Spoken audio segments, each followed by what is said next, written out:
has been reading the French daily Le Monde.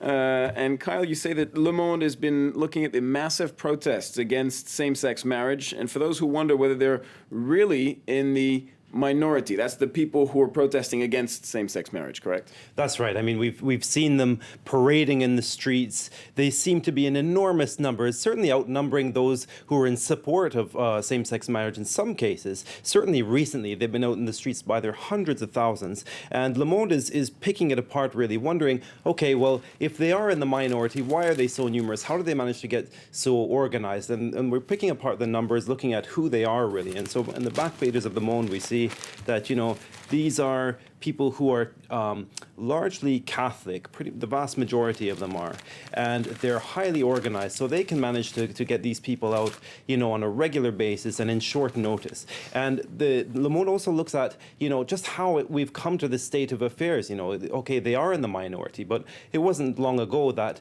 the demographics were completely the opposite.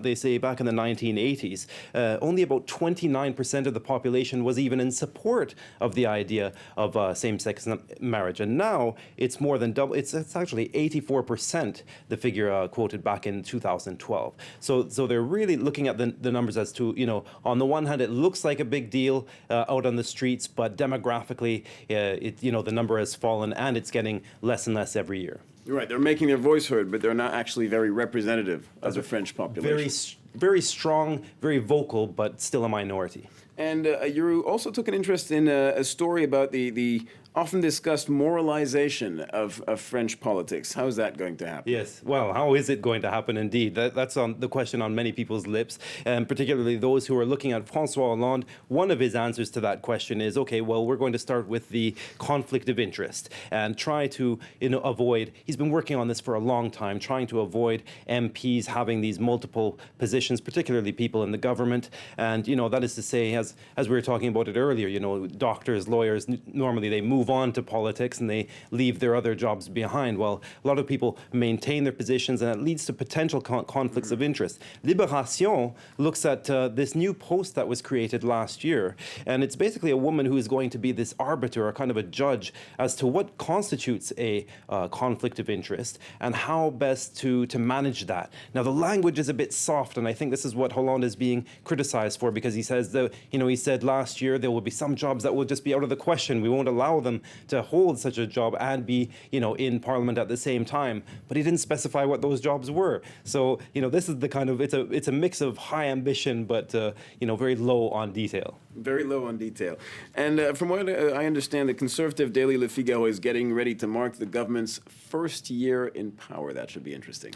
Should be interesting. It already is, really. I mean, over the past year, I don't know about you, but I've not seen a lot of articles in Le Figaro that have lauded the François Hollande government. Well, they campaigned against François Hollande, so it was to be expected. And indeed, and then for a whole 12 months, they seem to have, held on to that flag of opposition almost single-handedly.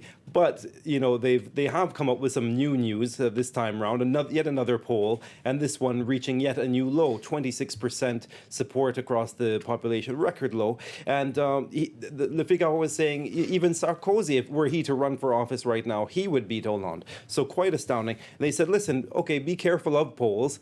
They contain many truths, and they go on to say, he's going to have to, come up with some more draconian measures, cut taxes, implement the kinds of reforms that the country needs, shrink the state, all the kinds of things you'd expect to hear from Le Figaro. But it does go on to say, that if he were to do any of this, he could at least bump up his numbers a bit. And maybe we have time for one last article, do we? Just a little bit of time. Just a bit of time. Last article, a very heartwarming story. 26 million euros has gone to a 40-year-old mother of a large family. She's a cleaner. She needed financial aid at the end of the month. A lot of times she needed, the Red Cross to kick in a few bucks to pay her bills. Now she's just won 26 million euros. Fantastic news. That is. All right. Thank you very much, Kyle Brown. We'll have more from the press review from you later on. Thank you very much. A recap of the main stories on France